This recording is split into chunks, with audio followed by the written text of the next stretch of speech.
In this quick tutorial, I'm going to explain you how to connect HFM to TradingView.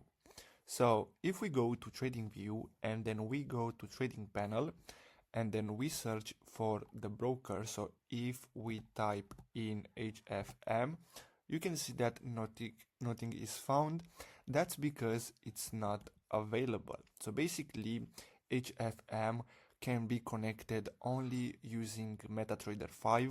So basically you'll be able to use MetaTrader 5 on your mobile phone or computer and use the tools from this platform in order to start trading, but you won't be able to connect it directly to TradingView.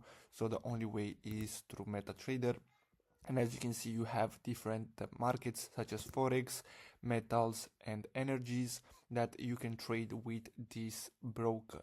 So basically that's all for today's video, guys. I really hope you found this video helpful. Don't forget to like and subscribe. Thanks for watching.